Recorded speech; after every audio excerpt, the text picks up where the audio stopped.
네, 이번 시간에는 태양광 발전 관련 법령을 여러분들께 설명을 드리도록 하겠습니다.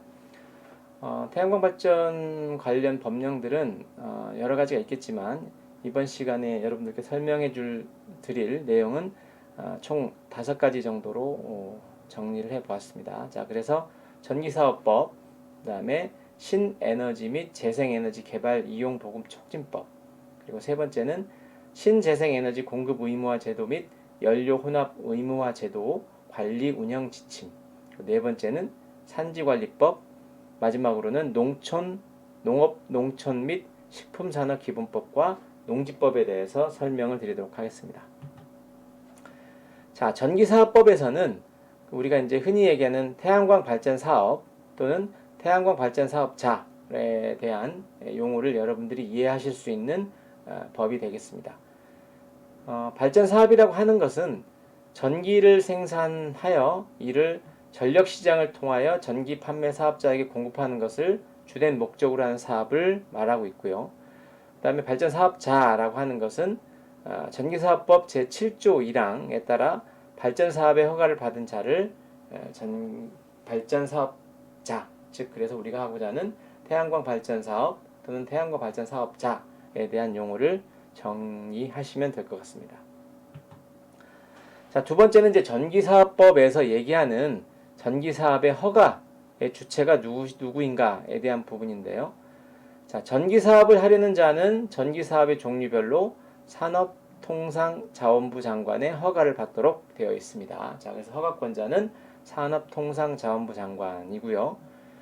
자, 그 다음에 이제 그 전기사업법 시행규칙 제4조에 보시면 사업허가의 신청이라는 조항이 있는데 여기서의 단서는 이 부분이 나옵니다. 자, 다만 해가지고 발전 설비 용량이 3000kW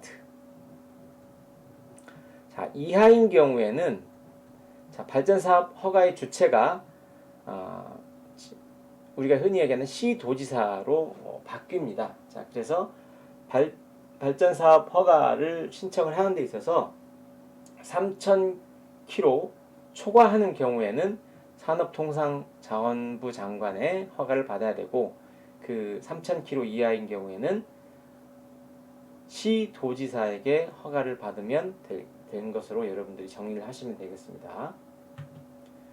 자, 두 번째에서 얘기하는 신에너지 및 재생에너지의 개발, 이용 보급 촉진법을 보시면 이 법은 이제 주로 우리 신에너지와 재생에너지에 대한 그 용어에 대한 정의를 잘 해놓고 있습니다. 그래서 신에너지란 무엇이고 그 다음에 재생에너지란 무엇인가에 대한 부분이 나와 있죠. 자, 우리가 하고자 하는 태양광 발전소는 그 크게는 이제 재생에너지의 중에서 태양에너지에 들어가고, 자, 이 태양에너지를 이용하는 신재생에너지의 설비에 대해서는 이 시행규칙에 그 정의를 해놓고 있습니다. 자, 태양에너지 설비는 태양열 설비와 태양광 설비로 나눠지죠. 자, 우리가 하고자 하는 것은 태양의 빛 에너지를 변환시켜 전기를 생산하거나 채광에 이용하는 설비, 즉 태양광 발전 설비가 되겠습니다.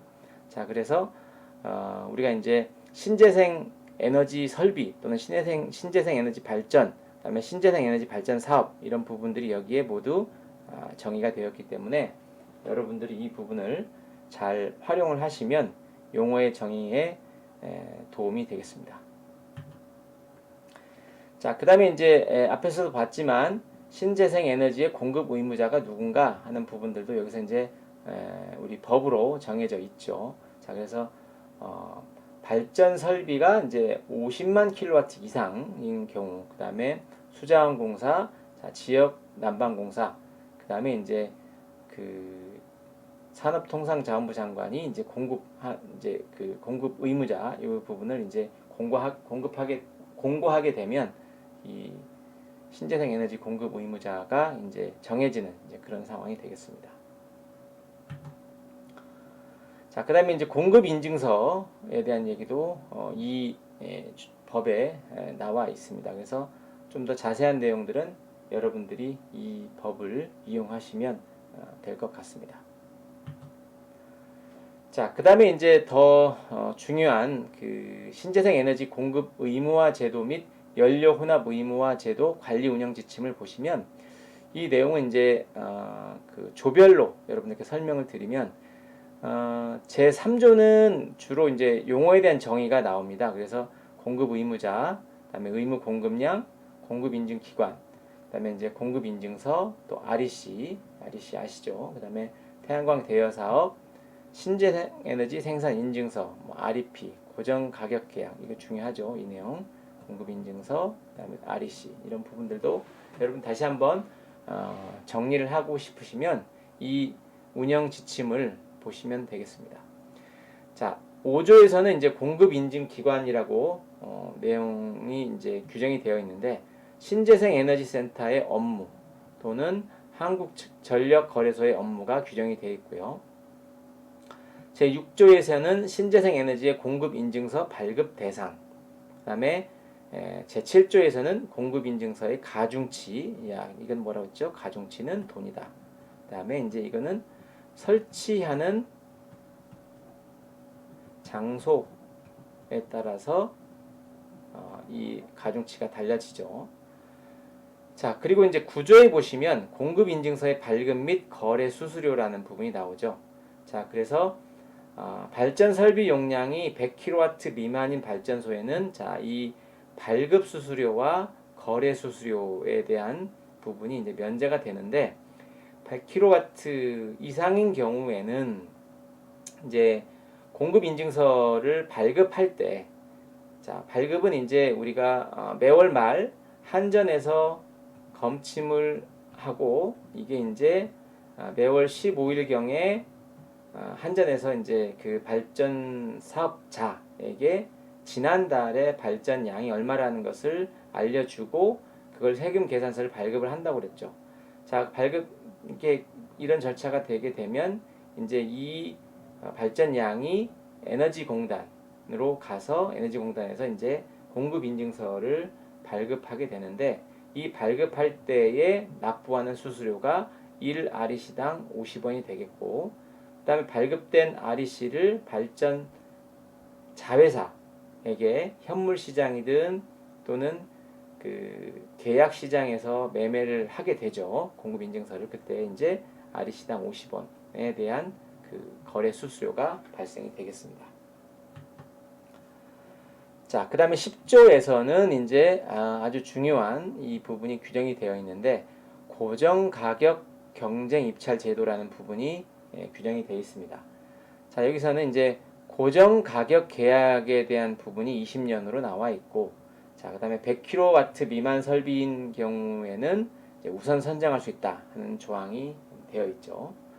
자, 그 다음에 이제 10조의 2에서는 소형 태양광에 대한 고정 가격 계약을 이제 어떻게 할 것인가에 대한 부분이죠. 이것도 이제 좀 우대를 해주는 건데, 자, 30kW 미만 또는 100kW 미만인 농업인, 어업인, 그다음에 축산업 허가를 득한 자 또는 가축 사업 등록자에 대한 또는 그다음에 이 농업과 관련된 조합 또는 이러한 설비를 하는 사람들에 있어서의 ESS 설비를 연계 설치할 때는 우대를 해주게 되는 규정이 되어 있습니다. 자, 지금 이 가중치가 중요한 부분이죠. 가중치는 돈이다. 그 다음에 어디서 설치를 하냐, 설치 장소와 관련되어 있죠. 자, 그래서 우리가 하고자 하는 건 태양광 에너지고 공급인증서 가중치는 설치하는 유형 또는 설치의 어떤 용량에 따라서 이제 그 가중치가 달리 적용되는 아주 중요한 내용이 되겠습니다. 자, 이 내용들을 여러분들이 사업을 하는 과정에 있어서 처음 그 투자에 대한 판단을 할 때 이 부분에 초점을 두고서 판단을 하셔야 될 것 같습니다. 자, 그리고 그 산지관리법에 관련된 부분이 이제 중요한 사항이 이 태양광 발전 시설에 대해서 일시 사용 허가로 대상이 이제 전환되었다 하는 부분이고, 이게 이제 12월 4일 2018년 12월 4일부터 시행이 된다 하는 내용이 되겠습니다. 자, 이렇게 되는 이유는 이제 이게 산지를 지목 변경을 노려서 부동산 투기와 산림 훼손 등 사회적 문제가 다수 발생됐다는 어떤 사회적인 어떤 여론 때문에 이렇게 법을 바꾸었고요.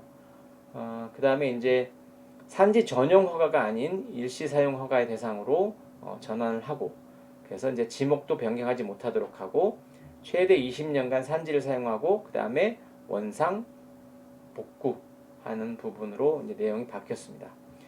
자, 그리고 면제되었던 대체 산림 자원 조성비를 전액 부과를 시키고, 산지를 사용하려면 평균 경사도를 15도 이하로 해서 산지를 보호하도록 이렇게 허가 기준을 대폭 강화를 했습니다.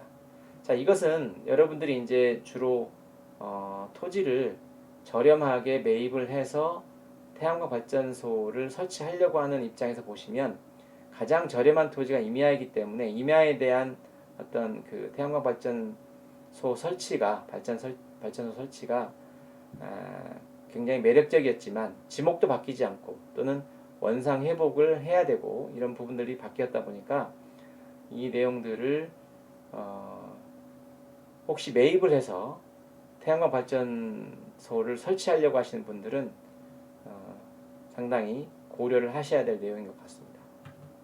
자, 그래서 산지관리법이 이제 산지 일시 사용 허가 신고에 대한 내용이 법에 규정되어 있고, 자, 2018년 12월 4일 날 태양 에너지 발전 시설이 산지 일시 사용 허가 대상이 되었다 하는 부분이 여기 규정이 되어 있으니까 참고하시면 되겠고요. 자, 마지막으로는 농업, 농촌 및 식품산업기본법, 그 다음에 농지법에 관련된 내용입니다.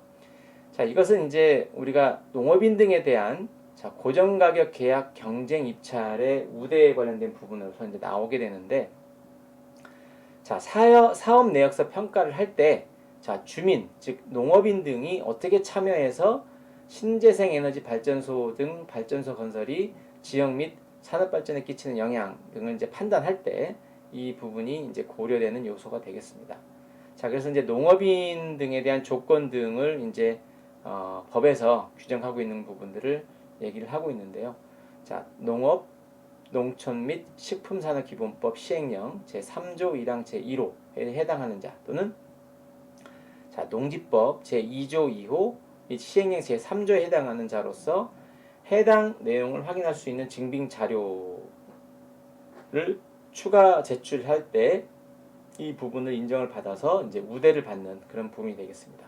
자, 어업인도 마찬가지고요. 그다음에 축산인도 그런 내용들이 있겠습니다.